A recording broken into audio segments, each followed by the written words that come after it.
Michael Carroll, welcome back to Creator in Conversation. How are you keeping?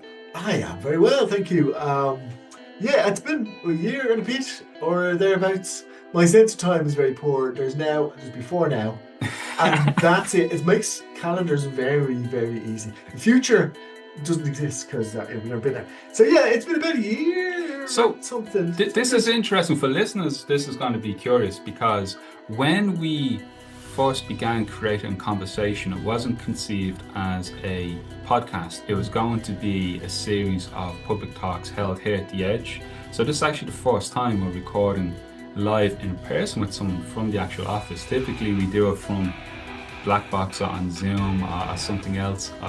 But today it was great because we wanted to reconnect because it's been a while, but it's actually episode 3. But that was the third episode released. Technically, you're the very first Creating Conversation interview because we did it as in person. So the concept was we'll have a live audience.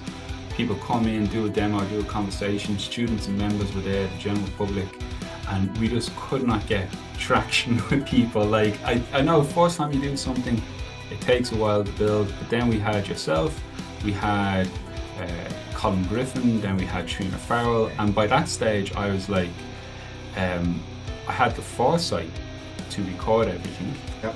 And then I said, well, I have to record, and we'd done the Kevin Easton masterclass, and at Dublin Comic Con I was recording from my friend John Sutchers for the Watermelon podcast, and then I realized, well, if I took those recordings, we had 5 episodes. Absolutely. And then the rest is history then. So it's been, it's come on to a year, so season 1. So this is our 63rd episode. Wow. And you appeared in episode 3, so that's 60 episodes since last we spoke. So what's all the scandal, Michael? Spill the tea. Yeah. Let us know. List names, take names.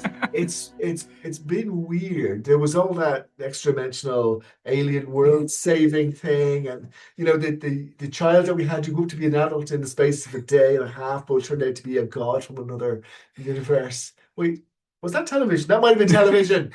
Yes, that's true. We spent most time in the Rover's Return. No, that was also television. Yeah, there's been it's weird. I've just turned a significant age. Well, I mean they're all significant, but mine has a 0 on the end and a 6 at the start. Ooh. I'm 600. No, I turned 60 recently. So that kind of crystallizes things because I've nearly started to think of myself as an adult, and, and suddenly it's like, wait, what? How did I get here? That's a thing for all the young people watching and listening at home, or indeed in their cars.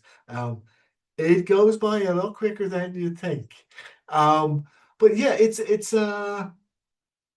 weird. The past year, I think it was just about the time that we did the recording last year that accidentally someone in Rebellion announced or released to the world that the Trigon Empire book is coming. So I've already been working on it for ages. Actually, I'd already got all of my work done, I think, at that stage. But it was accidentally announced. Someone put up on Amazon. I presume they have these things kind of queued up to go on Amazon, all the details, and someone, pulls a lever or indeed a lever, depending on where you're standing, and it goes live. And somehow this thing went live like way too early. And the book wasn't due to be out till November, which is now subsequently be delayed until next month. So I've had a year of people saying, "So when's this thing coming out? What's it about?" And so now that it is actually now, So when it was accidentally announced, was it already finished, or you still my just work was work? already Okay, done. Yeah. okay. But then it's easy. It's faster to write than it is to paint. Tom Foster, the artist, he's turning in incredible work, but by nature, it's a lot slower. He's a fully painted artwork for this thing. 60 pages for the first book. Oh wow, 60. So is this gonna Yeah, come out in like magazine form? it's a hardcover. Very good. Yes. The Trigon Empire. Okay, for those who don't know, we backtrack a little bit. Yeah, it was a Trigon Empire is a British comic strip originally published in 1965 in a magazine called Ranger. Um, And Ranger was a magazine for boys. That's how they presented these things. So it had features and a few comic strips. Um, most of which, oh, well, at least one of which was the Tricorner's only pictures and captions and no dialogue. Very weird. Like an illustrated story. Trigon Empire was of its time. It was groundbreaking because the art was absolutely knockout. Uh, and the story carried on. It was 2 pages a week in Ranger magazine. Ranger got folded into Look and Learn, which was proper magazine, the sort that someone's granny would buy for the kids because they don't think it's a comic. And so the comic strip, the Trigon Empire, continued. Beautiful, fully painted artwork by Don Lawrence, and written by a fellow called Mike Butterworth. And it went on for years and years. So it started in 1965, I think. I know I wasn't even born until 1966, so they started without me. Um, and then it went on to 1982 when Look and Learn disappeared. The magazine, wasn't selling anymore, so it was done. But that's 1,600 something pages of the Dragon Empire. And so when Rebellion bought the rights to all these things many years ago, and they decided, we should bring this back. Who can we get to write it? And everybody, no. And I'm there going, da, da, da, da, la, la, la, la, twiddling my thumbs. And they said, will you have a go with this? And I said, yes. I always loved the strip, even though it's one of those things from the past, like so many things from our childhood, that we don't remember for what it was. We remember for what we thought it was. And the idea of the Trigon Empire is that it opens with an alien ship crashes on Earth. The crew are dead, but some books are found that many years later are translated, and they tell the story of this alien world called Electon, and the people who grew up on it, and particularly the empire, the Trigon Empire, hence the title "The Rise and Fall of the Trigon Empire." So it starts with these people who are nomads on this, roaming this desert, and one of them goes, "You know what? Let's not be nomads anymore. Let's form an empire." And so they did. And that's a kind of a glib way of saying it. I mean, it wasn't that quick. It took like 4 or 5 episodes before they had an empire, but. Yeah, so that was Trigo, and he named the empire and the city after himself. As you do. As of course he would, as we will soon see in the first empire of Mighty Carroll the Glorious, coming soon to a planet near you. Anyway, so the point is, yeah, so it's gorgeous looking work. The stories are really high adventure stuff. So if you can imagine Roman soldiers, because they had that kind of look. When I was a kid, that's what they thought they were. But there's also spaceships and flying cars and the like. And different races on the planet have different levels of technology. And basically, the writer at the time was making it up as he was going along. Because back in those days, people didn't really keep their comics in the way they do now. So everybody looking back fondly on the comics in the 60s and the 70s, especially the British comics, they're remembering what they thought they were. No, they really were. Well, not always. There's an awful lot of people going on about the Dragon Empire, how it was gorgeous, it was groundbreaking, it was fantastic. And I would say to them, what happens in it? And they go, wow, well, there's like swordsmen on horseback and there's dragons and there's spaceships. I go, yeah, but that's just some elements of what happens. So anyway, yeah. So the thing is, what we're doing now is it's been revived by Rebellion. They wanted to carry it on, and they came to me, for ideas, and best few days back and forth. And the editor Oliver Pickles is like me. He's got a great love for this old stuff, but he's also a pragmatist. He knows what works and what doesn't work. And the way stories were told in the 60s, it was 2 pages a week in Look and Learn, sometimes only a page and a half. And the stories usually lasted 10, 12 weeks. They were great fun, but after about 3 or 4 years, you realise we've kind of been down this road before. So the readers weren't collecting the comics in the same way we do. The readership, the kids were expected to read comics for a couple of years and then move on to something else. So storylines kept getting repeated, and elements would come back, or characters would just disappear, or come out of nowhere. There's a lot of contradictions. So when we were looking back at the stuff, we were going, well, do we run with what they've got, even the bits that don't make sense? Or do you say, no, hang on, let's do a hard reset and start again?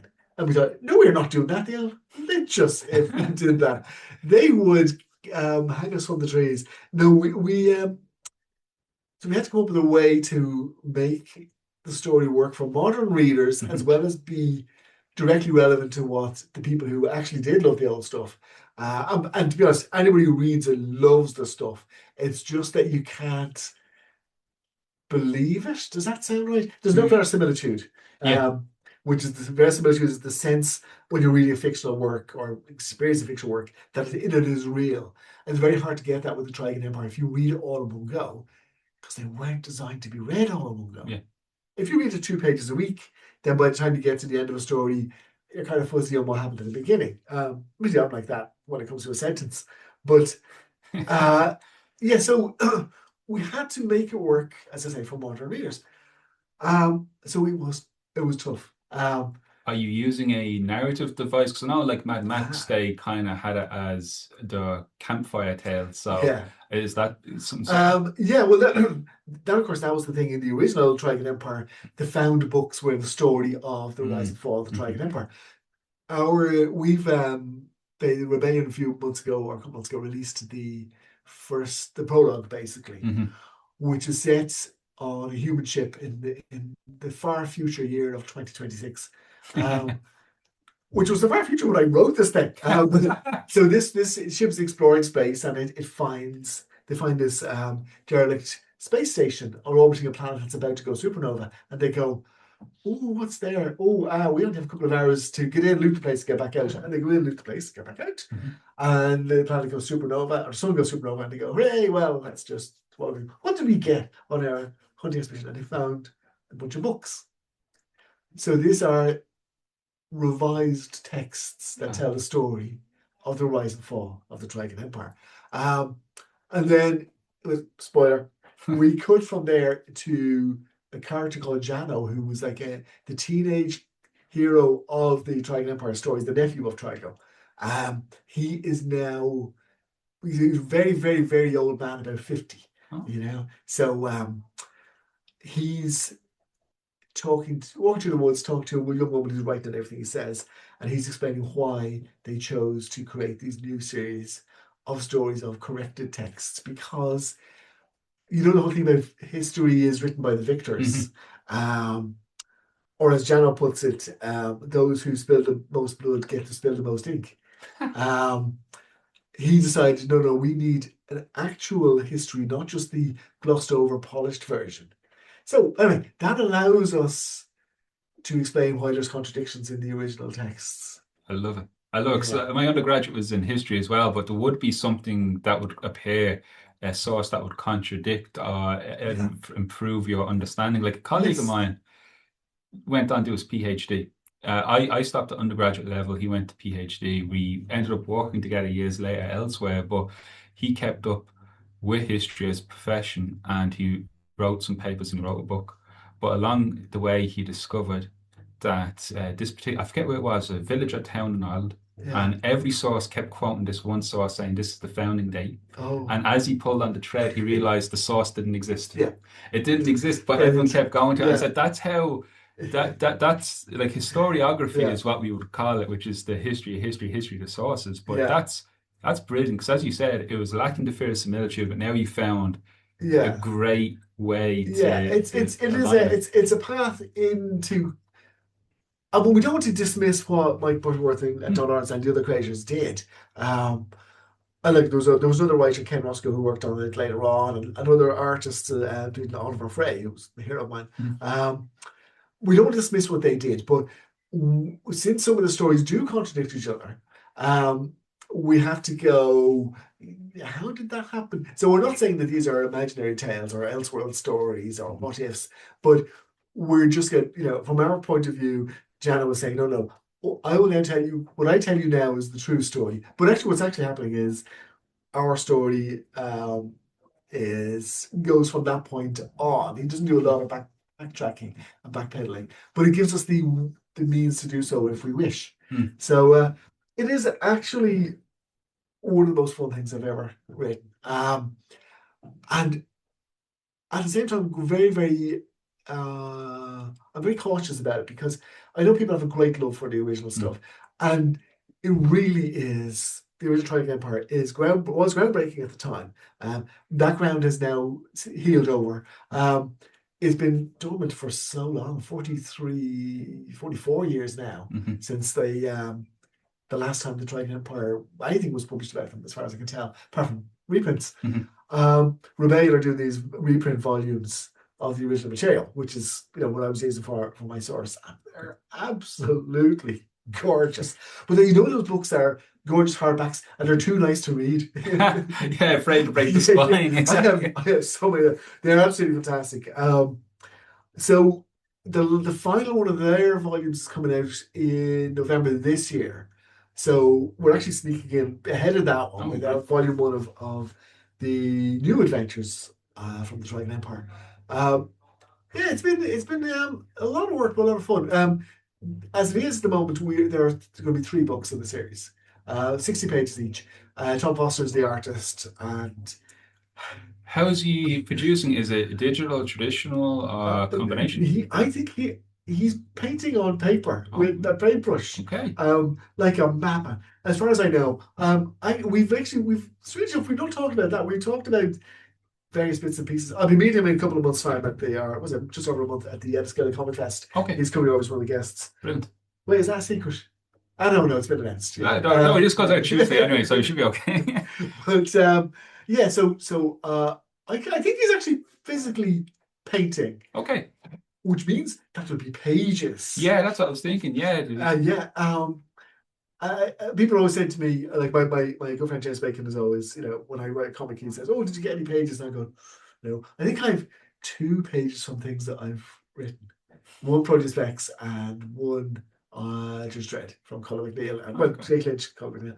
But yeah. So what he's had to do Tom's had to follow in the style of the original gorgeous work by Don Lawrence, but without mimicking it. Now you could mimic it, I think, um, but you don't want to. If you mimic something too closely, there's a risk of being parody. Um, but at the same time, if you go too far from it, there's the distance and then there's a disconnect. So is trying a fine line there. But then I suppose we're doing the same, trying a fine line with the story. Um, I have the advantage is that people can glance at the artwork and take it in and just a quick look and go, oh, that's gorgeous. They have to actually read the story to find out how bad my stuff is. So the imposter syndrome has been off the charts here. Imposter syndrome is a good name for a story, but yeah. File it away. But it is. I think I've written a good story, and my collection of 180 pages is all done. I mean, I finished it Okay. a year and a half ago. So I'm just sitting here waiting for him to catch up with me. And it's coming out next month, so May. Yeah, 20. Actually, it'll be 4 weeks from today, I think. Oh, So there you go. yeah. Yeah, that flying no time at all. Would that be in time for Enniskillen or just after? It should be. Yeah, Enniskillen's the first weekend in June, so it'll be out. I don't know whether I'll even see a copy. I mean, the contributors' copies come via the post, so that's See, that's a whole yeah, other podcast yeah. out there. So. Oh yeah. Post from the UK. Oh, Stuff. I mean, it'd be cheaper to fly over to shop and buy one and get it. Not cheaper, but easier to fly over and buy one. But yeah, hopefully it'll be in the shops within 4 weeks. Um, it is a gorgeous looking book. Any plans for signings or anything? Well, because Dublin's Scotland and I live in Dublin, there's no easy way. Both going to be at Enniskillen, so Mhm. there's no plan for anything happening officially, but Mhm. you never know. Okay. Yeah, we'll say there was talk. The guys in Rebellion were talking about getting me over to London for. They were starting for that, and then for the Judge Dredd case files number 50, Mhm. which is hard to believe they got to 50 already. But 50 is the first one that my Dread stuff appears in. Okay. But we couldn't make that one all line up, so that's not going to happen. But yeah, at some point later in the year, maybe we'll do something somewhere. But Ah, awesome. yeah, I noticed actually because I sometimes listen to like audiobooks and Audible and stuff, and there's a few audio adaptations of Judge Dredd Pros. Have you ever listened to any of those? yeah, I did. I listened to whichever one was Golgotha. I think they might have done the judges one, Yeah. Golgotha. I can't remember which ones. I listened to one of them and I went, yeah, that's not how I pronounce that name. And then, but that put me off when the New Heroes books, the kids series I did 20 years ago. I listened to the audiobooks of them, and they were done by an American guy. And most of the characters are either the main characters in the kids' books are Hmm. English or Irish. I never make it clear where they live exactly because that way it's easy for Hmm. the reader to identify with them. Yeah. But I think the Americans want to call the main character Colin. They want to call him Colin, Uh, and he didn't, thankfully. Because you can't call the character Colin because then you go, well, is his little brother semicolon? I mean, or Colin of course has an anatomical connection as well. But I blame the parentheses. Now that's not a bad joke that I just made up on the spot. I But apologize. but yeah, he didn't call him Colin, thankfully. But the bad guy, or one of the bad guys in the series is Ragnarok, Okay. and the narrator kept calling him Ragnarok. Excellent. Yeah, I get Yeah, you. and I mean I don't know how it's originally supposed to be pronounced. If I'm not yet a Norse god, but I mean it was wrong in my head. It's very weird when someone else reads your work out loud. You're going, that's wrong, and you missed the emphasis on that word, and you got this wrong. I was listening to a podcast somewhere, and the presenter was mentioning Karen Hines, Yeah. but pronounced as Syrian. And that, Ah, but at the same time, I was like, that's a boss way of coming up with a new name, and isn't that's I'm kind it? of using that now as a method where take a name and then figure out how would you pronounce it differently if you didn't know it's like my Yeah. name Owen because it's E that throws everyone, so Oh, I it then go does. Yeah, Ian yeah, yeah, Eon. yeah. So I'm like, okay, if I take that, I could just take a pre-existing name and just Yeah. real cheap chick, but I think it might work. Yeah, Uh, the when my parents were saying, oh, when I was very young, my mother and my dad were saying, talking about Sean Connery as James Bond. mhm. They love James Bond. They didn't like Roger Moore as James Bond. I thought he was brilliant. But anyway, they preferred the original. But Mam was saying that there was some newspaper, or it wasn't newspaper, but television thing they were talking about Sean Connery and calling him Sean Really? because Sean was Shaun. Okay. And so it must have been a British thing because obviously we in Yeah, Ireland yeah, we yeah. know how to pronounce Sean, even if it doesn't have a father. But yeah, Cian Connery, she was saying they were referring to him as until he became famous, and then of course they go, oh no, hang on, it's pronounced Sean, Sean. Yeah. and it's SH rather than S, which you can tell just by listening to him talk about anything, Yeah. because the speech He had the she shh and everything, didn't ish apparently so. Well, he he? certainly does when people do impressions of him, but yeah, so it is that great thing about names is that you have to sit back. I mean, if you've got a friend called Keelan and you're trying to explain to your American friends, no, no, it's not. It doesn't become a chip for a start. Yeah, it's interesting. It's amazing. I have a great appreciation for this because, like, particularly teaching.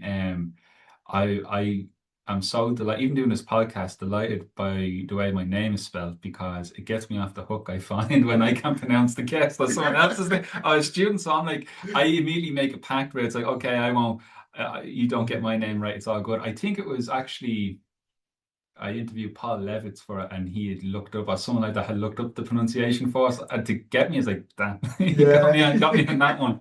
Um, but yeah, and actually, just go back to a previous point as well. You were mentioning about the how readers, particularly UK comics, like the collector's mentality. It's been there, but not to the extent it is today. And it yeah, was very much like, for want of a better phrase, disposable entertainment, yeah, which is behind it. But it's interesting because in Japan, to this day, similar mentality. They don't have so much of the collector's mentality, but they see it as enjoy the story, and then you'll have a vending machine, yeah, buy some manga, get in your train ride, yeah. then to be a bin to recycle, and just buy again, just enjoy it that Oh, way. It's such a cycle, but it's yeah, interesting how people think, oh, that's an interesting cultural approach, but we were like that up until more yeah, recently. Like collector's mentality wasn't really something which I would say like Food and Planet has been here for years and such, yeah, but from my observation, it wasn't until like '08 when the MCU was picking up that yeah. more people were visiting and collecting and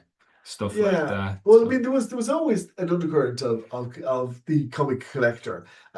Before Grim Planet, there was Yalka's Ted and mhm, places like was the one there was the Twilight Zone was a place that lived for a while or existed for a while. A few of the shops in Dublin, mhm, but for Grim Planet came in as the franchise and it was big. mhm, But yeah, when I mean we'd always hear stories, and we still do, of people of my era growing up. and coming home from school one day and to find out the comics are gone because memory to put them in the bin. You know, Jeez. I know. I mean, I'm breaking out into sweat just thinking about it. Now, luckily, that never happened to me Mm, because Dad had it happen to him. mm. He came home one day and found his memory thrown all the comics out. Oof. So when I started, getting comics, he said, "No, you hold on to these," and he made it very clear. And of course, what did I do? Yes, I coloured in the pictures, I cut Mm, bits out, stuck them on the wall, made mm, scrapbooks, lost the comics, gave them to friends, mm. and years later, I had to start my collections all over. But yeah, it wasn't. It wasn't a thing that their comics were disposable and transient. You didn't keep Yeah. them.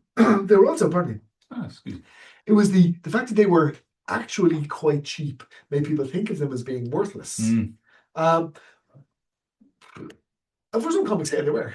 But there's an awful lot of stuff that you look back now and go, okay, this is corny and daft and stupid, but by crikey, it's great fun. mm, The Spider. I've quite love for the Spider, British comic character, um, who was created by, can't remember who was created by, but one of the regular writers on the Spider, who when he appeared in British comics, was a fella called Jerry Siegel. Now, Jerry Siegel is not like Jonathan Livingston Siegel. mhm. This is Jerry Siegel who invented Superman.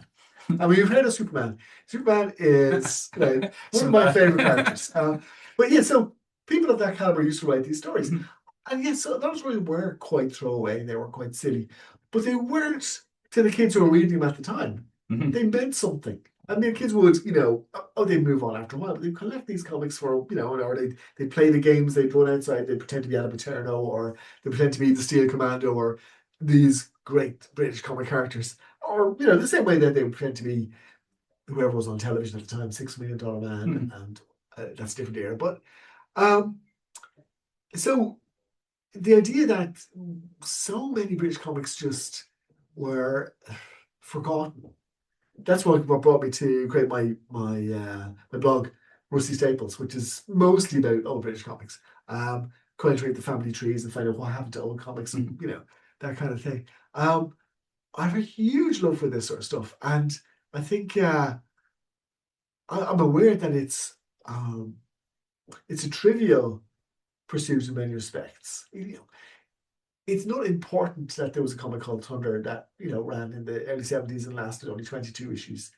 In the grand scope of things, but then in the grand scope of things, none of it's important. So there were kids who grew up reading that, absolutely loved it. They were devastated when Thunder was Mm, cancelled after less than half a year.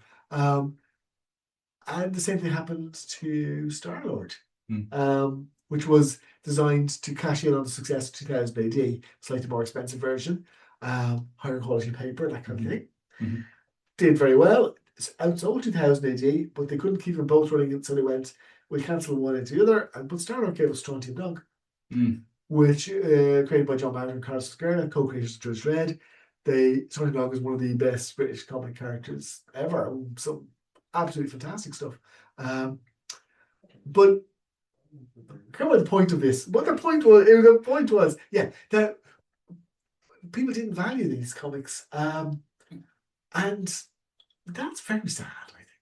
Very. I mean, a lot of girls' comics as well are just gone completely. There's issues that cannot be found of certain titles. That's interesting as well because there was a great documentary, not documentary, an exhibition going on in the British Library years ago, Comics Uncovered. Uh, It was really, really good. And it was saying how because it was seen as a children's medium, which predominantly they were angling for, that was the business model, yeah, but a lot was flying under the radar. And one of the points was about the readership that, okay, they definitely had like, these are the boys' comics, these are the girls' comics, but they said it's the whole demographic of, stay-at-home mothers and such and all who like they would have been aware of the medium, how much they would have been following content. And yeah, they were Stan Lee, they were saying he wrote more Minnie the Model comics than he ever did, Fantastic Four and stuff.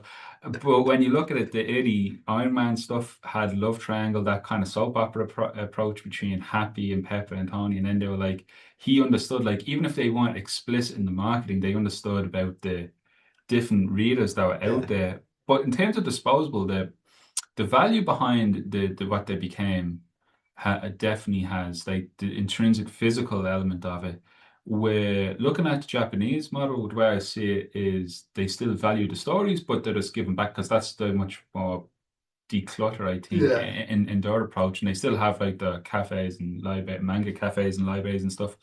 Um, but yeah, it's thankfully we're seeing a lot of the reprint yeah, market now coming along because people might think, well, what's the point of a story? But I've spoken to like Elliot Magan, even Stan Lee, yonks ago, and mhm, when I was interviewing, they kind of had this common occurrence which they weren't deliberately trying to overextend and say, well, this is why it's important, but they were saying like strip the world away from art and storytelling, and what is left then you're just if without entertainment, there's nothing there to yeah, inspire us, yeah, to uplift us. And absolutely. the Yeah, very insidious things we do see going on in the world today, the first thing people go to attack will be stories and the culture. And they yeah, do this because it's a way of undermining like certain people not being represented or being presented in a certain way to vilify them. Like that's just pure propaganda, which has been used in multiple wars and world absolutely. wars. Yeah, And it's easy to dismiss, but when you dismiss, that's when it's gets that's the powerful punch you don't see coming. yeah, So now people with a great appreciation and having looked at this from an educational point of view, like well, like look, you appreciate for what it is. Like you look at it, it's a stunning body of work. You enjoy the story. You do it because it gives you that spark. Then you can also divorce and detach from that and also see more behind the yeah. the element of it. But like if you take away our stories, you're taking away our identity and Oh, our absolutely. so Yeah. I mean, well, when we, as you know, as Irish people, our mhm, history is of being subjugated mm, by another nation. mhm. And well, I hold no bitterness to the people who live today for what their ancestors did. I have a lot of bitterness to the ancestors, Mm, but yeah, if you take away a nation's culture, you're eradicating not just the past, but you're thinking with the future as mm. well. I mean, I can't speak Irish. I Yeah. would love to be able to. I mean, I do have a few words. There's a phrase for that, but I can't think what it is. But Fuck. yes, the even though that's one that does sound like a Klingon phrase, doesn't it? But anyway, so yeah, I would love to be able to speak it, but I obviously I'm too lazy to learn. But if we didn't grow up with a great strong sense of our own cultural identity. I mean, I didn't know. I'm going back to comics now, segueing neatly in without bringing attention to it. That there were Irish comics published back in the 50s, Mhm. I think the 60s. Portugal Maylard would be able to tell you more about that. James Bacon in particular would definitely know a lot more. But they these are things that didn't last and didn't stick around because the British culture was everything that we absorbed. I grew up reading a lot of the British Mhm. comics. I remember when Captain Britain came out. 1976, I think it was. Now, I was already a Marvel fan. I'd Mhm. been reading much more of Marvel, the Avengers, Spider-Man, Comics Weekly, one at a time because I could only afford one comic per week. But I read these things, loved them, heard about Captain Britain, thought, oh, this is going to be exciting because I knew that he was created totally in Britain and not in the US. Well, that's what I thought. I had to smuggle the comic out of the shop under my jacket because it's got Union Jacks all over it, and I didn't want some of the lads to see me carrying Get on that. boys. Oh, yeah. Because, I mean, a few years before that, I got beaten up in school because in the school library they had a book called Peter Pan and Wendy, and I read that because it was Peter Pan, and it had Wendy on the title. Girls' book. Get him, lads, get him. Jeez. Oh yeah, got the poo kicked out of me. Oh, crazy. But again, I bled all over them, and I showed them what tears look like from the. I showed them, but yeah, it was. So yeah, but Captain Britain was one of those things that I thought, well, I mean, I shouldn't be enjoying this. But I mean, the point is, then around at that age, I invented Captain Ireland, and that was my first. No, the second superhero I invented after Super Trooper, who was not named after a naval song. He was a soldier who had superpowers. Because I didn't know that Captain America had been got his powers from World War II experiments at that stage. But yeah, I was very young when I invented these characters. Super Trooper. It's funny when Paul Bulger was in here, he Oh, that's great. often Yeah. yeah, but he's I'm not saying he's detests the US kind of comic, like superhero and stuff. But Yeah. he's like, why isn't? Because he did the great. If anyone listening, if you haven't checked out, check out Hound. Mm. But he's like, but we have so many rich stories. Why aren't we mining more of Yeah. this? And he is true. We had Will Sliney on last week. Obviously, he had great success with Cullen as well. Yeah. But it's been nuts that we haven't seen like a more cinematic adaptation of just Cullen in general. Like Michael Fassbender's been attached to I stuff in the know, past. I And all know. just And when Morgan Llewellyn, who American writer, well, American Irish ancestry, she lives over here. She did the Brian Boru story, The Line of mm, Ireland, many years ago. That has been optioned for movies a dozen times, never quite happened. That could be a fantastic, mm, big Irish yeah. action bombastic movie, but they won't do it. Well, they might do it. It might happen one day, or it'll be sanitized in some way. But we have some brilliant stories in our history. Mm, I mean, I've forgotten most of them now, but there were so many great stories. When I grew up, we in primary school we used to read these the textbooks, the English language textbooks mhm, printed around, but they'd have stories about Fimakula, Cuchulainn. mhm.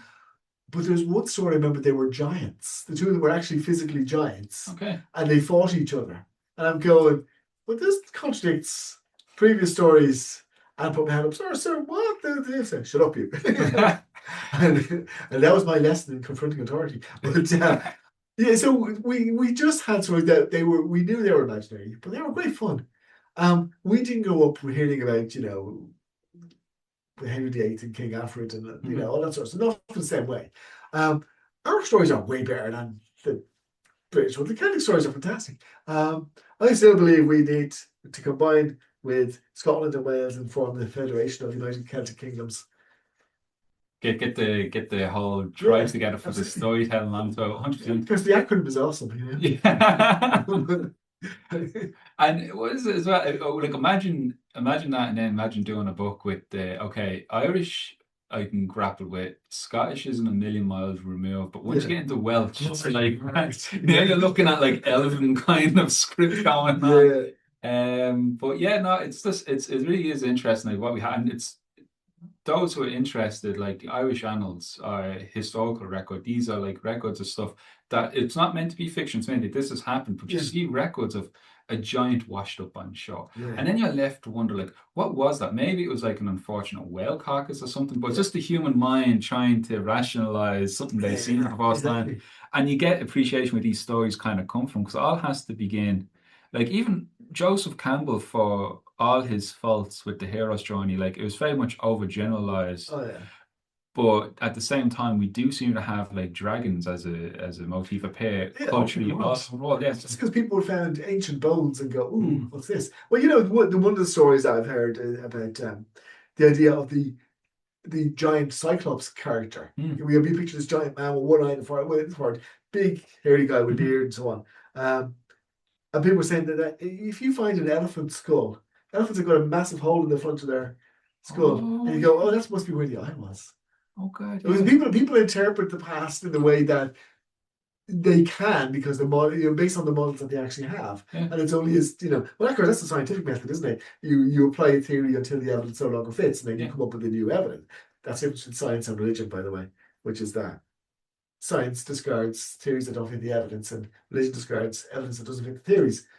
Um, So the Tom Baker sport doctor, that one he had sense. that's actually one of mine. What Tom Baker said was that people will change the facts to themselves, something like that. Something like that, Yeah, yeah. yeah. But it is the discarding of the theories and the discarding of the evidence. Yeah, I mean, evidence is real.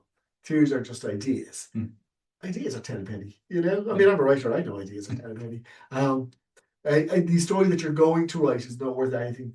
The story you have written is Mm, worth something, theoretically. Um, but and that's true for any creative effort. The thing you're going to do isn't worth much. Years ago, I did an interview with someone. I can't remember what it was. Yes, it was a thing in town, but the interview was transcribed, and I said, "Look, no one cares what you're going to do, only what you have done, because the thing you're going to doesn't exist. It is, mhm. and this was described as my class is no one cares what you're going to do. I'm going, no, this is not what I said. I mean, yeah, the work that you're going to do is the same has the same value as the guy you met in a pub 20 years ago who's going to write a novel about something, and he still hasn't done it. And he's still in the same pub in the same seat telling the same story. Then one day he's going to do this. Yeah, the story that doesn't exist is it might as well be a cloud on a different planet. It has no impact. But even if someone just sits down and starts writing their story, then it becomes a real thing. Or drawing their picture or making their model or whatever it is you're going to do. But dreams, you can't bank on dreams. Unless you're actually going to be the sort of person who turns dreams into reality. And the hilarious thing, of course, is that if you write your story on a computer and then someone draws it digitally and someone reads it on the computer and there's no physical evidence of it whatsoever, it might as well not exist anyway because it's only electrons. So does the story even exist? We're getting very philosophical on this one now. I've never met a physics I did like.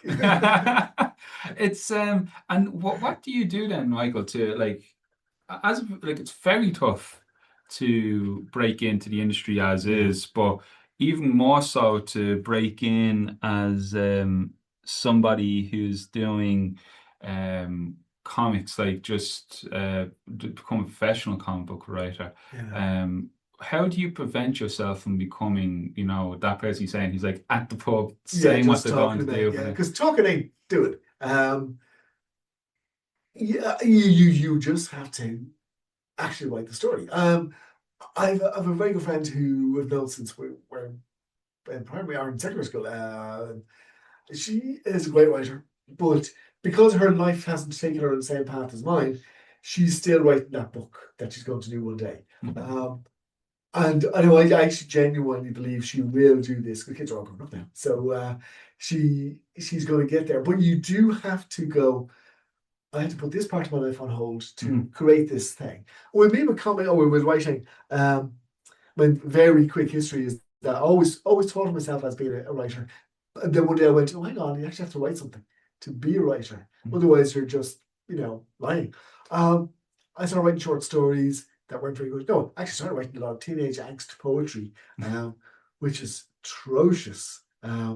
Spent a lot of time trying to find words that rhyme with the anguish. But I don't have the language to rhyme words with anguish, so I didn't do that. But so I wrote an awful lot of stuff that was just for me.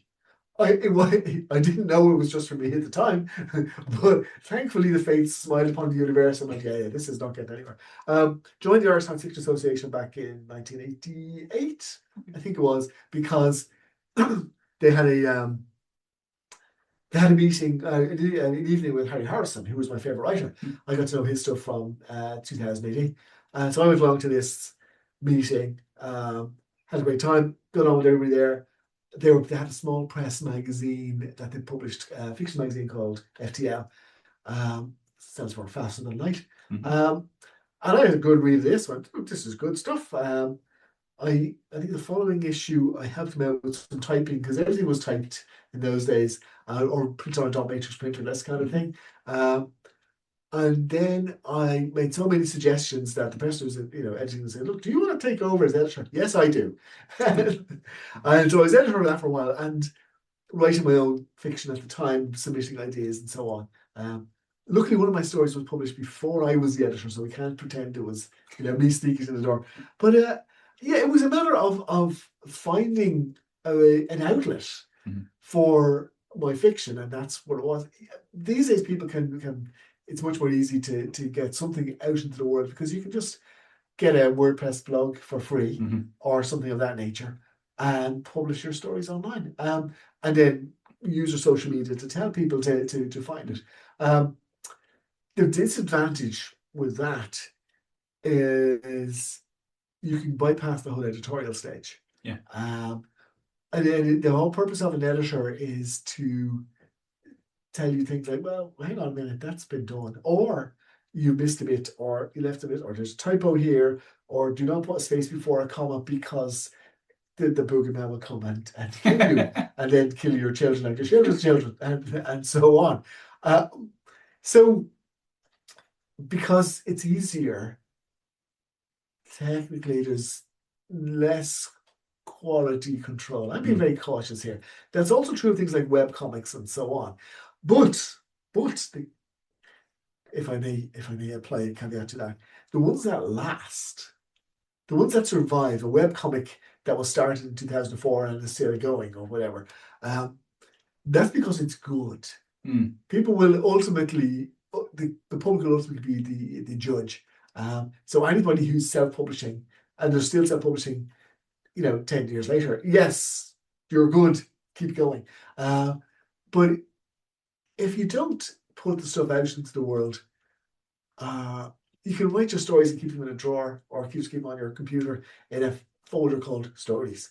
Good name. And you can do this, but does a story even exist if no one's reading it? Back to metaphysics again. Your purpose of a story is to entertain the reader. So if you don't put it out into today, you're only entertaining yourself. I mean, you can do that by not writing the story, just pretending you did. It's cheaper and easier and quicker. You can go, well, let's pretend I wrote a story and it was a bestseller. You're making it up anyway, so you might as well make up the actual physics of the story. So if people want to create, write, or draw, or anything, it's talking into do it. Sit down, do it, and then it won't be brilliant to start with, probably, but then the only way to get good is, I've said this before, of course, is through practice.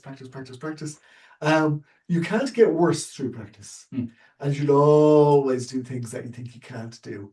You'll always tackle stuff that you go, don't have to do that, because you can't learn stuff by doing things the easy way. You can only learn stuff by doing things the hard way. If you always do what you've always done, you always get what you always got. If you want to, what was it Meatloaf said? You never find your gold on a sandy beach, because people go to the beach. You have to go further offshore to find your gold, or steal it from someone else. That's the other way. So again, I don't know how we got here, but yeah, people who want to create. I know sometimes you have this buzz inside of you that says, "Oh, I want to do something," but you don't know where to start. That's blank page syndrome.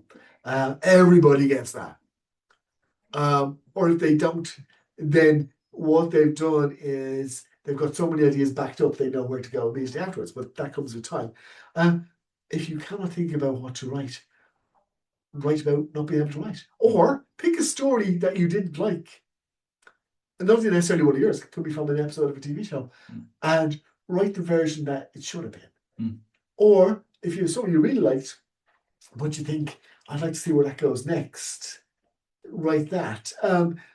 Everything you write adds to your arsenal, even if it never makes it out into the real world. So but again, it has to be judged by other people to know if it's any good, because otherwise you're just going, well, I'm the best, and I know I'm the best because it says so here in the note that I've written to myself, which says you were the best. I find consistency is a major component as well, in that if you're going to do something, because online it's huge. It's like a sea now, and your posts are like a message in the bottle that you're sending out. So you will improve. Like as you were saying, but consistency, the improvement comes from the consistency. If you say you're going to do it every week or so, what I find is you do need to take the palate cleanser or do the exercise or the prompts as you were saying, because if I'm going from a task, so let's say I'm editing videos more, then to switch my mind back into gear to write, I kind of have to do something in between to make that transition. I think that stacks up for a lot. But onto the social media side, actually, because I want to go back to Rusty Staples, but also just obviously those who aren't haven't been aware, who might have been listening, like you've disappeared off Facebook, you've been ejected off the platform. I'm in Facebook jail. I posted back in November, 27th November. Someone posted up something, and someone posted up it was a screenshot from a TV show. Someone had been reading a British comic, a copy of Spider-Man Comics Weekly, I think it was, and I commented, "Oh, I know which issue this is. It's that issue," and I said something like, "Oh, there's lots more of this sort of stuff on my blog because I write about that sort of thing." So I put a link to Rusty Staples, and immediately once I hit post, I got a message come back from Facebook. Facebook just went blank, and the message comes up and says, "You have violated our rules about cybersecurity," something like that. You have 180 days to appeal, and you click the button to appeal, and then they thing comes up and says, we usually address things within a day, just over a day, something like that. Okay. It's now been 5 months. Crazy. Crazy. I know what I could do is I could start a new Facebook page. But just use my same name because lots of people have 4 or 5 of them. My brother-in-law's got 4 because he keeps forgetting his password. But I could start a new one. But all of my messages in the messenger are gone. I can't get access to this at all. So if anybody from Facebook is listening, seriously, this is a very bad model because you should at least, if you don't want me to post stuff, at least let me in so I can look around and I can see what my messages are. I can see other people's posts. And then I'll also see your ads, Facebook people, but you can't see anything. Yeah. So all my messages are gone. So there was work I had coming up. There was the only contact was through Messenger. And now I'm going, I don't know this guy's name, or I can't remember how to get in touch with him. Terrible. All gone. So if anybody's out there is using Messenger for work, I would say move off Messenger, move on to Gmail or something like that, or at least do lots of print screens so you can see people's names, so you can track them down if you ever get bumped. It happened to David Roach, and at the same time, 1 or 2 other people, Peter Gray, I think his name was, also do comics blogs. 3 of us doing the same thing at the same time, got bumped. David apparently got let back in, and then was almost immediately banned permanently. I don't know why. Crazy. It's terrifying because they want you have to use the platforms to build an audience. Yes. But at the same time, it can be pulled from underneath you just like that.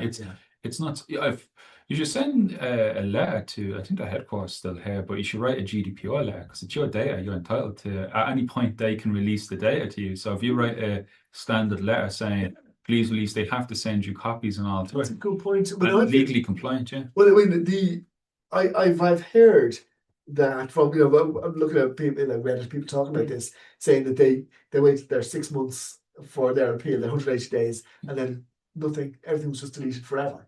So I've got about a month to go, and send that by Reddit post. They have to respond. Yeah, I should do something. I'll have to do something because, I mean, I had hundreds and hundreds of people, friends, online. I mean, I don't know what's going on in the world anymore. I've been sitting on Twitter and Blue Sky, and I'm trying to get my head around Instagram, which never made any sense to me anyway. Because you can't have that. That's crazy for us. Like even doing the podcast in the academy, so we would have like Kevin Eastman share something, get 19,000 views. Wow!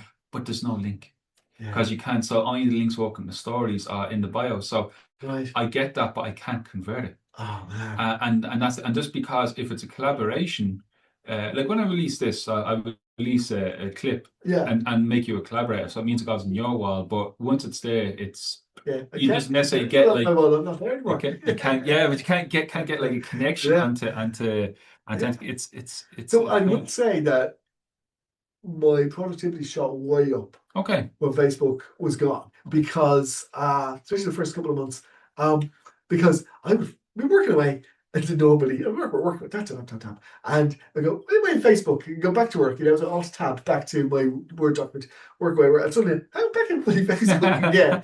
So when that was gone, for the first few weeks it was shock to the system, and then gradually went, no, hang on, this is probably right now, probably not a bad thing. So I got a lot of work done. But yeah, it's where there's things happening, I would imagine, that I'm not hearing because I'm out of the loop. I've never been in the loop anyway, but at least I could see the loop from where I was standing in the doldrums. And now I'm not even near the doldrums. They've been taken away. But it's weird. It's amazing how much we come to rely on these things. When I was a kid, so we didn't have social media at all. We had going out to play. So for me, it's like if the day I can retire ever and just delete the phone, just get rid of it. Because I resisted the smartphone for years, but now you need it for you need it for banking, you need it for even to get in and out my office, the keys on it and everything now. And it's like there's an over reliance on it because something happens, like it falls out into the drain. That's me locked out of my entire life basically. Yes, that's it. I only got one 3 years ago. Well, actually, almost exactly 3 years ago today, in fact. Shortly after my dad died, my mother was in hospital, and when I'd been in the nursing home with Dad, my phone, my ordinary old crappy Nokia, didn't work there. So I was saying, I must get a smartphone. The mom ended up in hospital. Right, fucking, I've got to get a Mhm. smartphone. Um, and yeah, I haven't looked back. It is great fun because I can look at this now and I can look at where Facebook used to be. But it is yes, it's a great thing, but uh, it takes over your life. Since Mm. you're watching a movie and you're going reaching for the phone, looking at Facebook or well, not Facebook anymore, but Twitter or Blue Sky, or Mm. trying to see what's happening on Fetho or something, and you know, no, I'm supposed to watch the movie. Mm. Um, yeah, we need to be able to not do these things. When I first got my first computers back in 83, it's my Sinclair ZX Spectrum, and a few years later got a PC compatible. There was no multitasking. You couldn't switch from one program to another. So if you wanted to go from, if you're writing something and you want to play a game, Mm. you had to save what you were doing, exit the program, load up the game, and away you go. So you couldn't do this alt tab thing and jumping from one application to another. We weren't even called applications those days, they were called programs. Oh, you young people, you don't know what it was like. I'm convinced that Apple came up with the idea of calling programs applications because they have app. App. Mm. You know, of course, obviously the first three letters of Apple.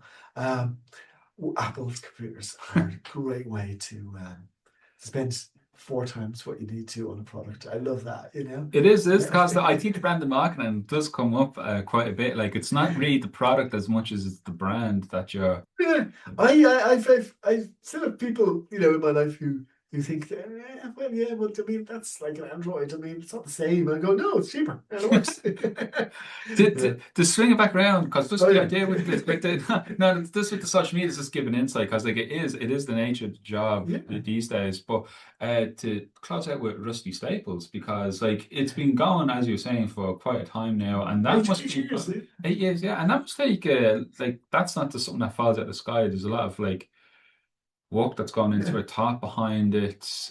What's the motivation behind it? What's also the ambition for it as well? Like, where would you like? Is this something where you're content as it is, or something you would Yeah. like to see grow? No, I'm content with this. I've had a lot of people over the years pitching ideas and Hmm. saying, "Oh, I like this for," and I go, "No, no, this is mine." Hmm. It's not an ego thing. Hmm. It's just that because well, I mean, of course, it's an ego thing, but I don't want anybody else writing for Rusty Staples because uh, A, it's a kind of way to show off, but B, I wanted to unravel at my pace. It's about what I'm interested in. Um, I yeah, I do features on British comics, so I just pick one randomly and then have a look at its history or whatever. I will do the timelines where I take a comic and then see which ones merged into it over the years. And you end up with like the My Guy timeline. My Guy being a teenage girls magazine from up to the year 2005, I think around. But there's so many comics and magazines merged into that over the years. You can trace it all the way back to 18 something or other. Um, and you get so like hundreds of things sometimes merge into each other. And it's only the British comics market that really does that. When comics was cancelled, like when Action was finally cancelled then in 1979 or whatever it was, they merged into Battle Picture Weekly, which was more successful, so it became Battle Action, and it remained Battle Action for ages. Very exciting. Most comics didn't do that, so then we have a whole family tree of these things that you can trace characters and stories, sometimes going back generations, and it's tons of fun. It's also a huge amount of work, but one of the reasons I do it is because it's not writing fiction. I have to do research to look up all the Mm. stuff, and it's a lot of research. Um, Writing fiction is it exists almost entirely inside my head. This is stuff that exists outside of me. So there's an old saying I read years ago, which is it was really good, that if you work with your brain, you should have a hobby that involves your hands, or vice versa. So that's one reason I do a lot of woodwork as well. I make physical things uh, to give me a distraction. So Rusty Staples does a lot of graphics work and things like that, a lot of research. So it's not created in the same way that writing a novel or writing a comic is. And it's also why I a couple of times I've found or discovered things that people didn't know or had been forgotten. Mm. There's there's a story called the Wonder, which became the Penny Wonder, and then another one called the Funny Wonder, which also became the Wonder. And there's a whole mad, complicated history, and I spent probably a week unraveling that, and I figured out exactly how those comics are connected and how they're related, which no one in the modern age ever seemed to know. Oh, well, as far as I can tell, it wasn't on any websites. So there's a few people like me and Richard Sheaf and Steve Holland, and well, actually, there's quite a few people who do this kind of history of British comics and try to piece them all together. And we don't get anything for it. I mean, I don't sell comics. But I did actually sell one last week for the first time in 25 years. Okay. Yeah. But so I don't have ads on the blog, so I don't make any money. Yeah, that's what I was thinking. Like, it's not you could turn it into a business model, but at the same time, it goes back to the palate cleanse idea as well, where you're saying because it's not fiction, because it's giving you something as well. I do have similar projects like that as well. I do need it to shift gears. And creative people, you can't be that kind of creative 100% of the time. You have to have different things, and especially when you're smart. I mean, I have a very high ick. I love that joke. That's how it smells. I made that up years ago, and I've almost never had a chance to use it. But I don't have a very high ick, but I like to pretend I do. But yeah, when you're creative like that, you do need to have a way to get out of your head, because you can start believing that what you write is special and important. It's very easy to get into that mindset that what you're creating is valuable beyond being a story. And the ego, of course, it goes crazy at times when you start going, this is the best thing anybody's ever written, ever. And that guy, Stephen King, had better watch out because his days are numbered and they're like low numbers. But the fact is, I'm making up stories that, a small number of people will read, and hopefully some of them will enjoy them. And it's unimportant. I'm not changing the world. I'm not creating new medicines or, coming up with new algorithms for stuff. So what we need to be able to step outside ourselves and, into the real world. And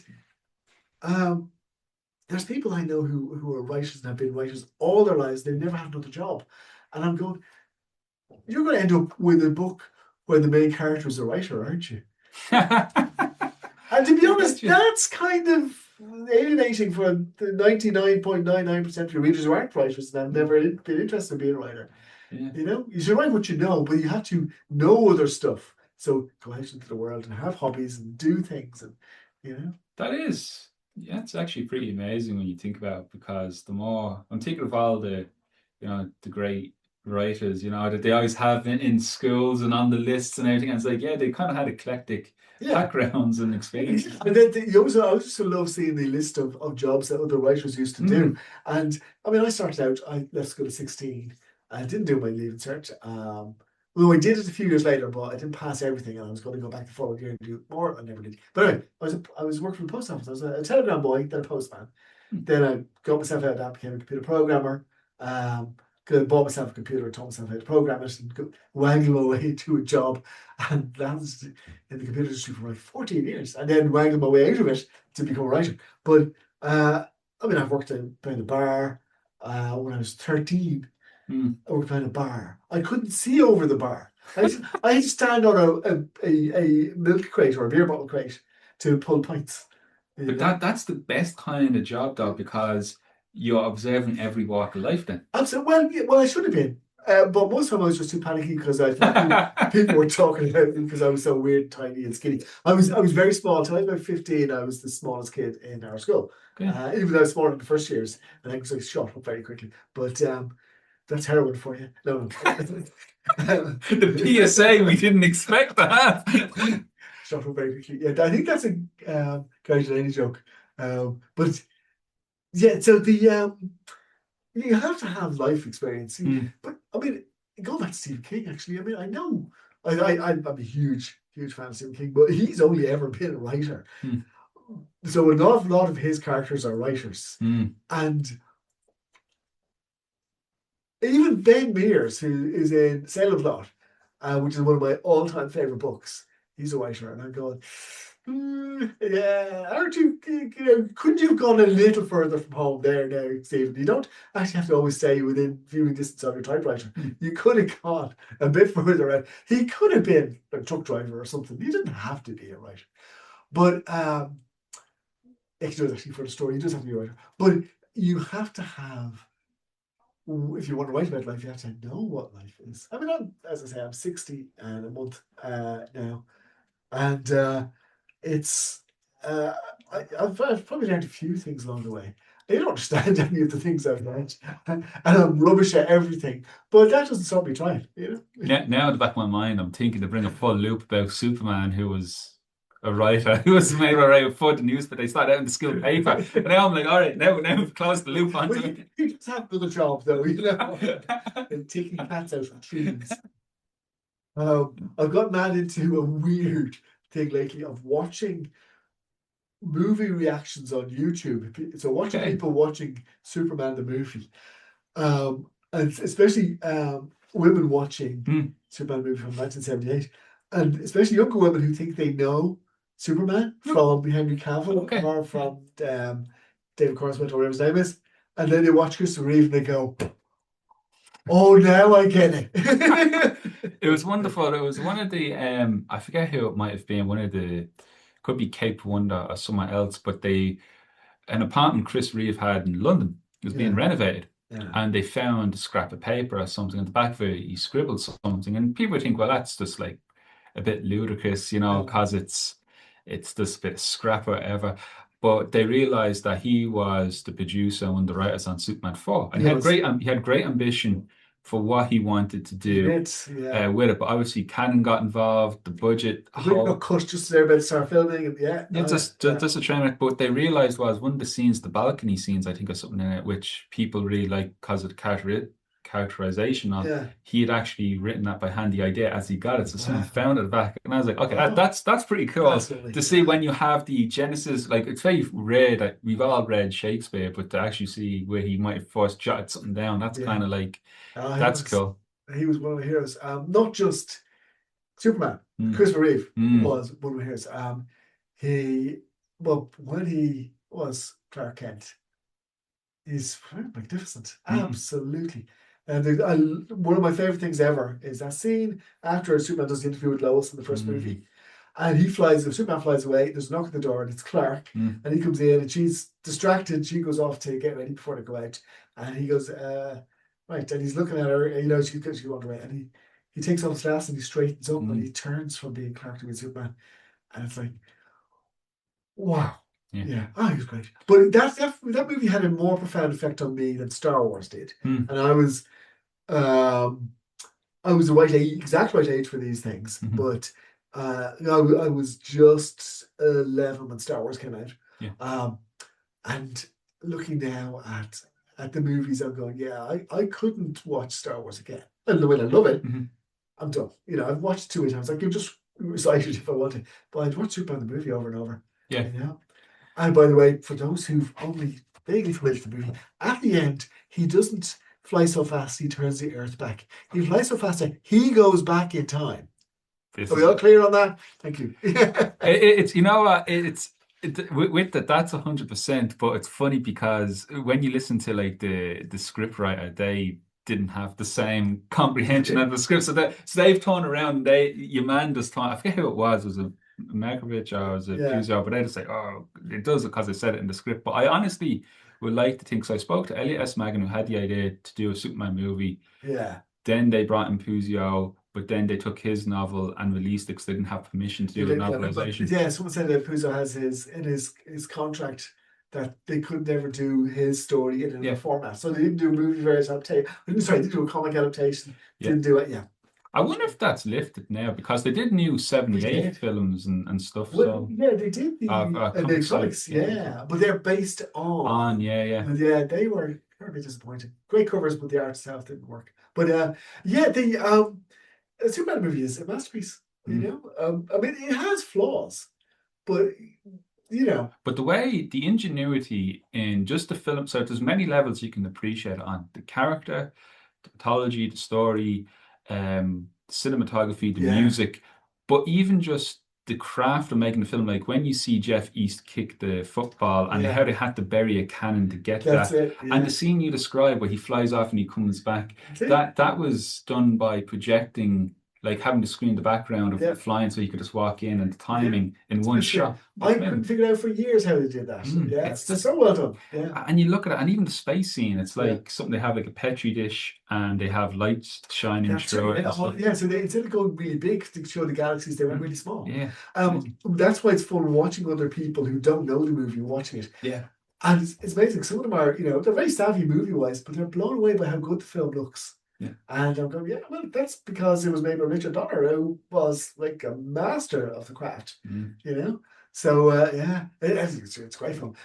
For years when I was a kid or teenager, I was convinced that Superman 2 was better than the first Superman, but now, no, I can't see it, and now I see the first one's been way better. I get that as well. To me, I think it did. It did pivot, and then, but in time, you realize why one is just because even if we got nothing else, we Yeah, would have dined out well on one. yeah, absolutely, well said. Yeah, But yeah, as with the podcast, so for this season, I'm going. We did 52 consecutively. We did bonus episodes and stuff, but we did one each week, 1 week a year, all continuously. Then I said for this season, I'm going to go for uh, 20. So at 72, yeah, take a break and stuff. But I was like, what else might I do? I don't know if I'll continue with the interview approach to it or the recordings, maybe do it in sparingly, but I'm thinking maybe I'll do a wrap up at 100, or should I do other things like certain movie reviews or something like speaking. But another thing I yeah, was thinking of was this is a great one because I might actually call you back again in closer, not let another year slip. But we're thinking about doing creator on creator. So this is Ooh, something which I'll say to you, and I'm saying to the audience for the first time, and they can comment and let us know or write in at info@task. But we're thinking of having one creator interview someone they've worked with yeah, and then just have that conversation because I find those conversations are really interesting because what takes place when breaking down a collaboration or a story that's been done or how might be someone who hasn't worked together, two haven't worked together, mm, but if there were, what would the conversation be? So yeah, just because a couple of people I've spoken to, I would know. I would also know people they've worked with, and then I'm like, well, have it in. I would be just like a moderator to introduce, but then everyone would probably tune in to hear. But how would that sound to I doing think like it's a a great creative? idea. There was the BBC did a thing many years ago. They called Chain Reaction, Hmm. where someone interviewed someone, and that the interviewee became interviewer for the next person. Oh, that's very interesting. And so we got people like, Bob Mortimer interviewed Vic Reeves interviewed Olivia Colman, Olivia Hmm. Colman interviewed Sharon Horgan, as far as I remember, that kind of thing. And you get a whole chain of people. There was a You could do that with comic people. that approach. Well, the only thing that would stay me from doing that approach is another comic creator mentioned such an idea to me that they had the idea something similar to how you described it. So I'd be terrified to do See, it because there's now it looks no like I good would say. ideas. Um, But yeah. I'd be terrified because that creator was far more influential than me. So I'd be like, Yeah. Dale, Yeah. No, don't worry. You can't go to this other creator and say to them, "We're going to use your idea. Do you want to be the first interviewer or first interviewee, maybe?" Yeah. when I tell you who it is off air, you'll realize that won't be viable. Fair enough. Fair enough. Yeah. Yeah. No. I'm happy to. You know me. I will talk for hours and hours and hours. Getting me to shut up is the hard part. So. I I just cut it right there to the credits. That would be the end. A cold Yeah. shot onto Cold ending. You can cold endings when it's cold openings. Of course you can. Yeah. Very good. the Irish goodbye. Yeah.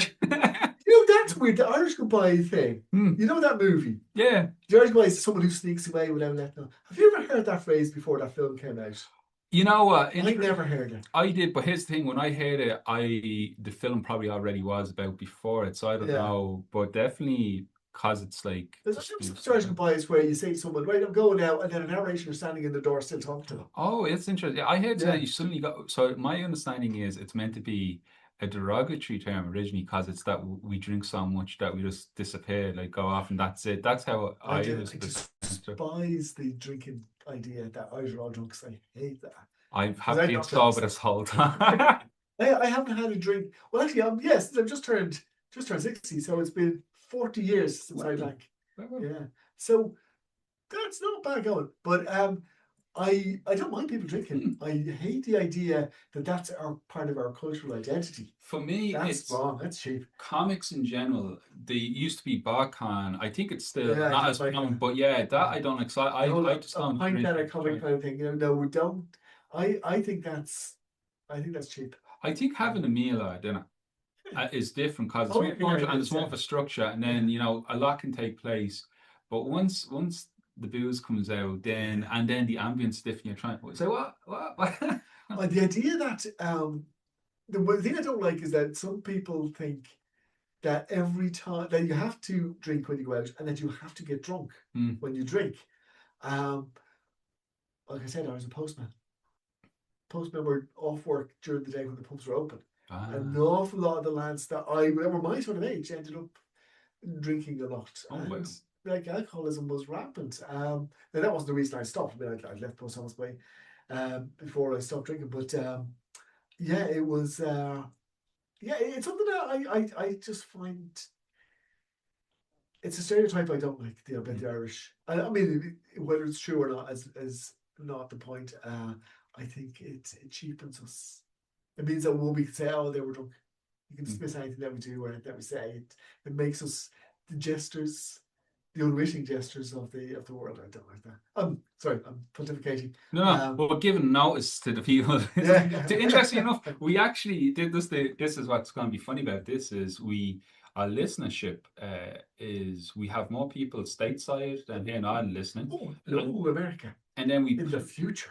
yeah, and then we plummet. We plummet then to UK doesn't even like barely top three. It's lower. So it's curious because definitely maybe it's because of the guests, like the way just for everyone listening, the way the guests organize, it's literally who may be available. Because I'm at the whim of people's schedules, and I always try to be flexible. So I don't like assigning. I say to people what works best, and we'll walk around your schedule. So that's how it goes. So folks like I would like to hear more from this part of the world or from Yeah. this demographic.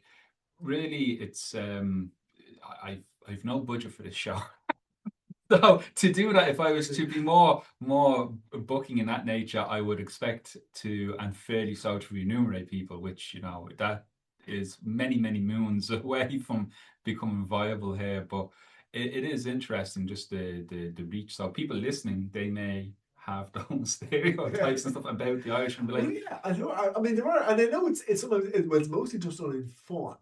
But the danger is that people do believe stereotypes. I'm sure I mentioned this before a long time ago, but I had when I was doing the kids' books, I correspond with like teachers and mhm, parents who were they got the books for the kids. I ended up chatting to the parents and the teachers. I had a great ongoing email conversation with a woman who's I think she was a teacher and she was like, getting the books in for her class in mhm. the States. And I made some joke at something, I don't know, some daft joke in one of my emails, and she got back to me and said, "Well, I know you're Irish, so I'm guessing you were drunk when you wrote that." Whew. I'm like, "Oh," and I could not think of a way to respond that didn't highlight how annoyed I was. So that conversation just died on the vine and never heard from her again. And last I heard, she went on to become a terrorist. No, that's not true. But About to but get but he was like I was like so smacked by this thing. I mean, I obviously took it too personally, but it's like, oh yeah, don't joke about that. There's a lot of alcoholism in this country, and I know a lot of friends who've been lost, and I mean lost to the bottle. So it's not something to be glib about, unless you got a really good joke, and then I guess it's fine. uh, If you have a really good joke, you can get away with anything. comedy. I find is the hardest thing to write because like I know my sensibility. My friends, I know their sensibility. Like everyone has the friend where you can say the most awful Oh thing you yeah, think yeah, of, absolutely. but they know because they know the caliber of your character. They Yeah, know you, but how to translate that across it's is hard. so Yeah. difficult, particularly in this day and age. My entire memory is filled with me cringing about things that I thought were going to be hilarious but weren't. But the things that you think are funny in your head and it comes out and you go, actually, no, from someone else's point of view, that's really mean. Mm. And I'm probably still guilty of that. But yeah, I do a lot of humor in Rusty Staples, but it's a lot of it's self-deprecating. Uh, because it's or sometimes it's outwardly self-deprecating where I pick on other people. But humor's a tricky one to do. I do have a lot of humor in the books.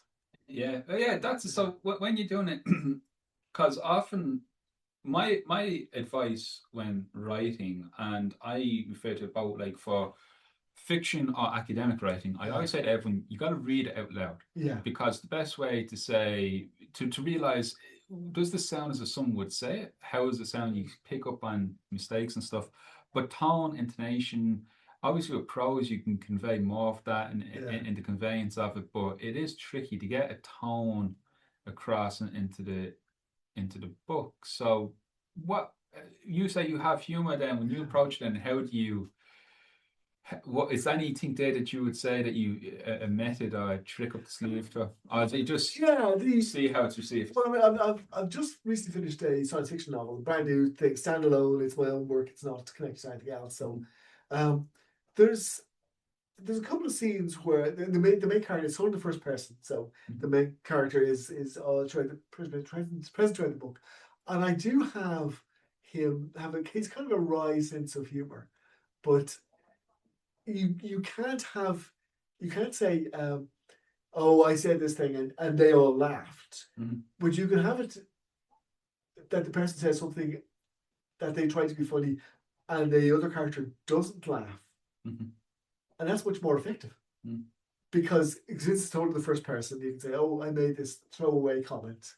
And there's one bit where it's a scene where the guy meets a scientist, an actual rocket scientist, who's talking about rocketry, and she's trying to explain to him for reasons that are convoluted, but she's trying to explain to him why it's so hard to get into orbit. Mhm. Um, I mean, like if you saw the Artemis, you know how big the rocket was compared to how small the living space was, um, and because the rocket needs fuel, and but the fuel isn't expended all in one go, so you need fuel to lift that fuel, which means So if you have a payload of X, you need a certain amount of fuel of Y, Mhm. but then to lift that fuel, you need more fuel of Z.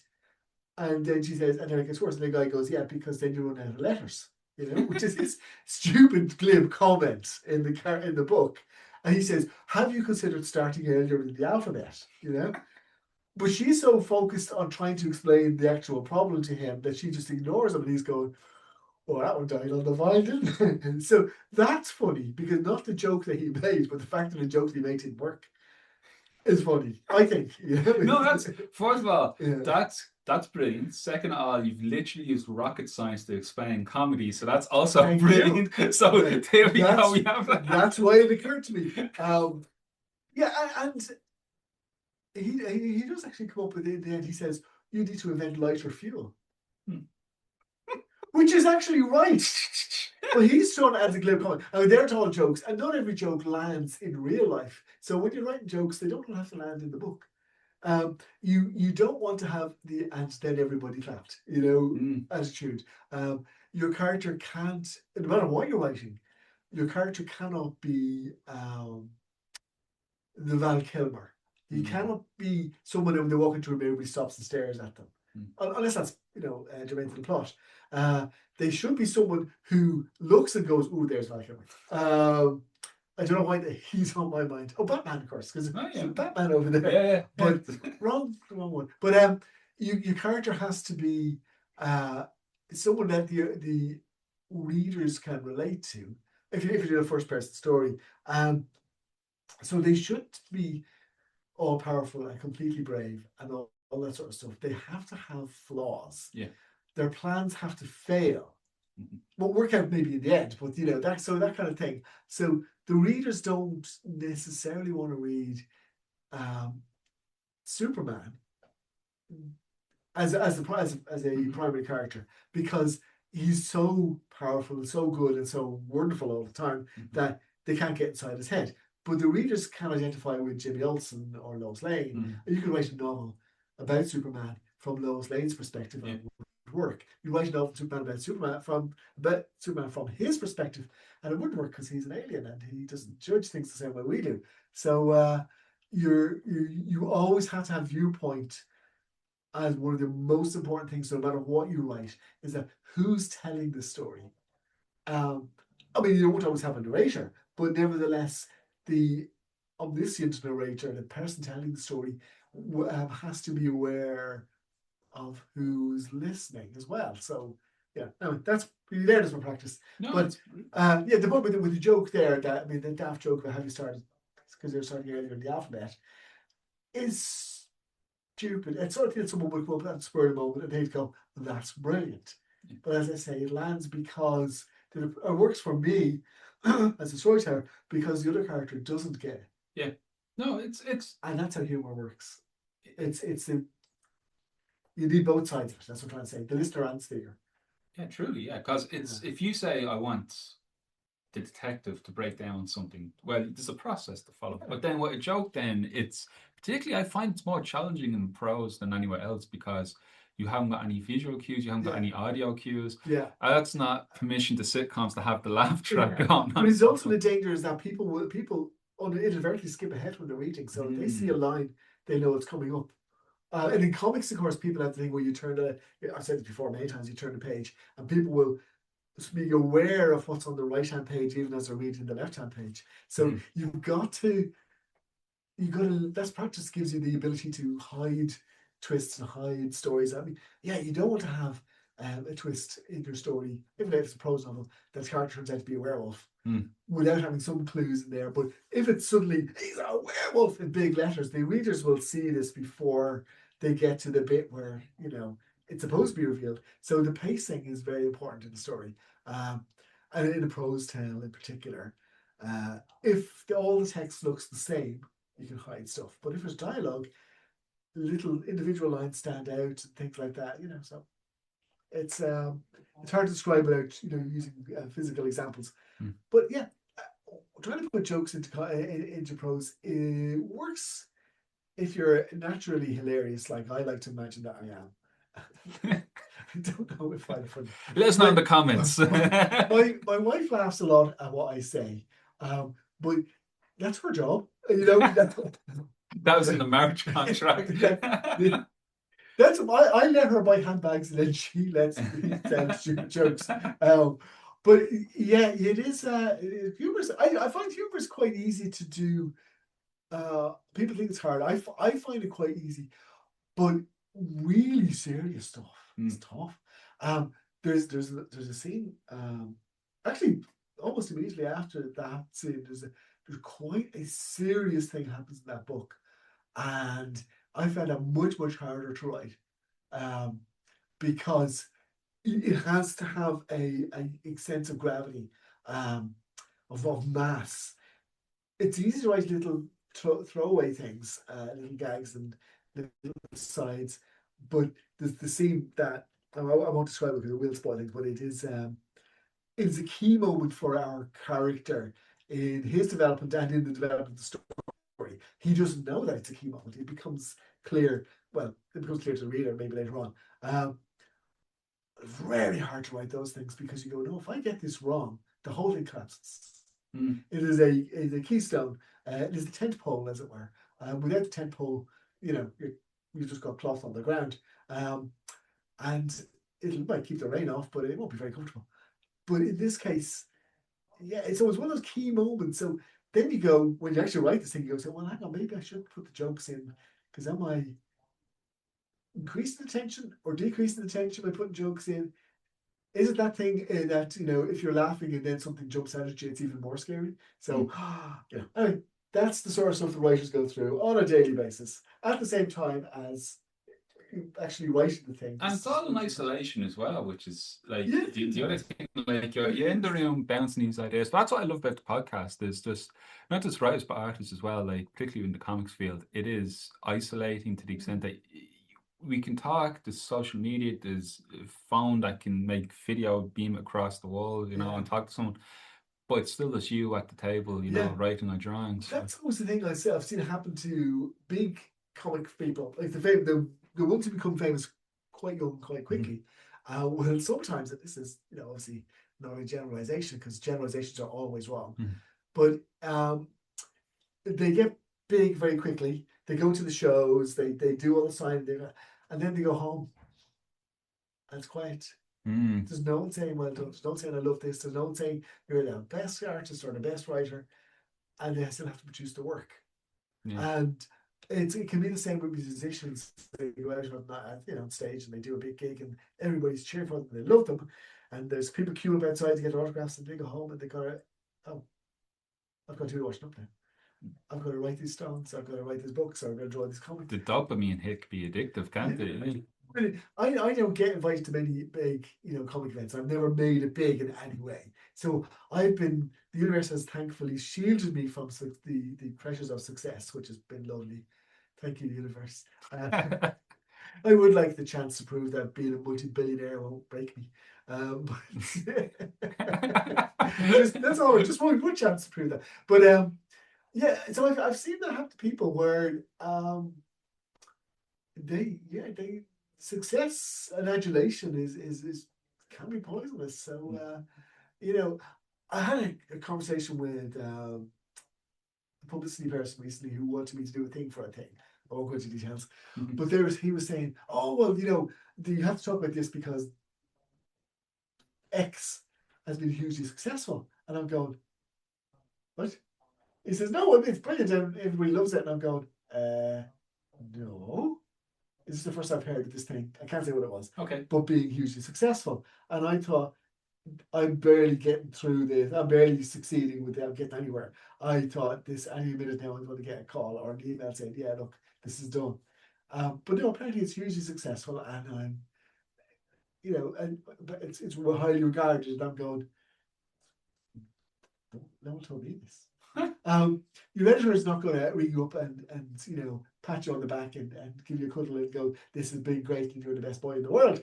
Your editor is going to say, this works, that doesn't work, and so on. And so it's all business because these people are not your friends. It's work. Again, no disrespect to anybody, but it is work. So we work and we do the work and that's it. So writing is a very isolated job, as you say, and then sometimes genuinely I don't know if something has an impact.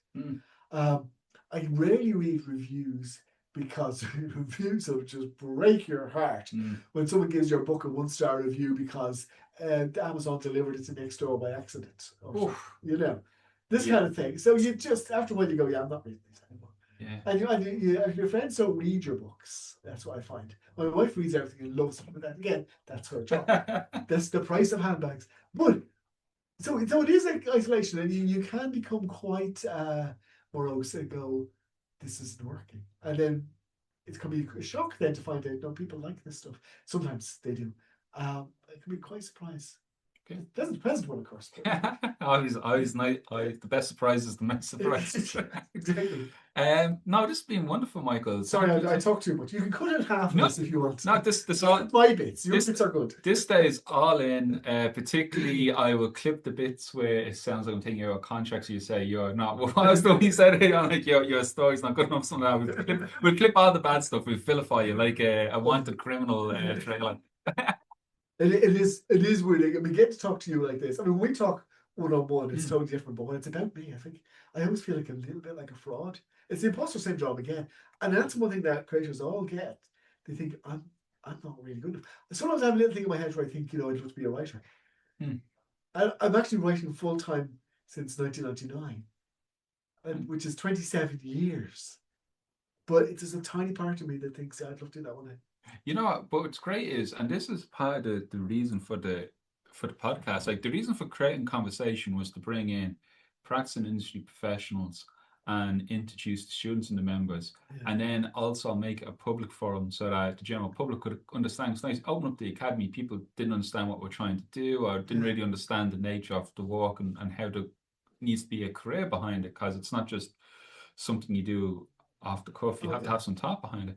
But then with the podcast, I was like, okay, well, this gets a greater audience, but then what do I want the audience to hear? And it's really just to help them reaffirm, let them know that some of the thoughts that they have, because as I said, it's a lot of it's walking by yourself, it's in isolation, and then people are like, oh, thank God, someone else has that similar, feels that way, and That is so important because I know we used to have conventions for it, but now conventions are very commercial. It's like buy, sell, walk on and go this. Like Octagon and Exactly. that, Yeah. but they're the big events are for when you're already a success or when you're selling your wares. But there's so many fantastic creators in Ireland. I mean, we need to. I mean, there should be more, except for the fact that no more writers. Thank you very much, because that's work that I won't be getting. But there's so many brilliant people who are still incredible, and I don't mean the ones who are already working for Marvel or DC or whoever. I mean, they're great, they're fantastic, they're wonderful, and I love them. But there's so many people doing their own thing, and they're creating their own imprints, their own characters, and they're doing their work.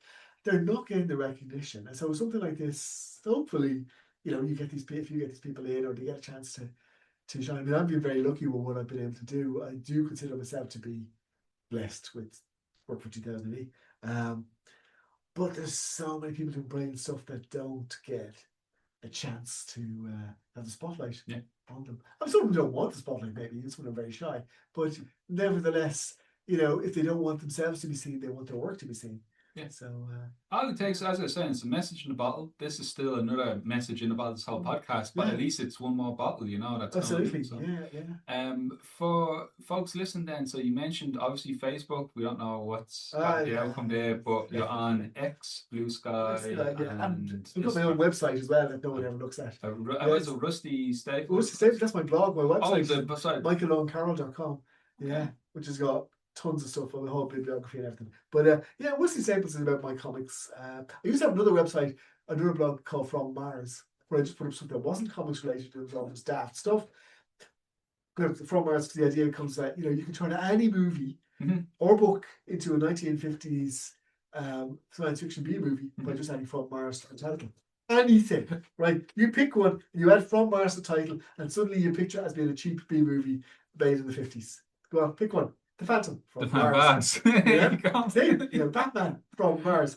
I mean, it works. Mars Attacks from Mars. Okay, that one didn't work quite so well. But even things that like the World War II from Mars. I mean, it's the World War II. So you could do that. But anyway, the point was, so From Mars. I ended up just not doing much with it, so I folded it into Rusty Staples. So no one spotted this for weeks. The logo for Rusty Staples had Rusty Staples From Mars, and the From Mars got smaller and smaller. The way it used to be when Valiant absorbed Lion Comic or one of those, whichever way around it went, and one of them just disappeared over the years. I did that, and nobody caught what I was doing. Anyway, not all your ideas will work. But it needs to be done. This is it, Sometimes it's don't let the idea stay an idea. Just give it a shot. Because that when you do create a thing, put it out into the world. Yeah. Even if it's not your best work, put it out into the world. Someone's going to love it. Someone mightn't like it, but they're wrong. The ones who like it are right. I say to the students all the time, like, you're not going to find a shortage of critics or people who want to say something about your work. So don't worry, don't do that to yourself. Just put it out there, and what happens will happen as well. And it's, you always gain something from the experience. The books that I wrote that are published under my name I wouldn't read again because they're not readable by my current level of experience and whatever skills I might have developed on the way. But I'm so glad I wrote them. Yeah. It's the journey. It's the journey. They're the steps that take you to where you are today. Absolutely. Yeah. Plus, bought us a house. So that's always good as well. Yeah. Listen, thanks again, Michael. Thanks for listening. Until next time.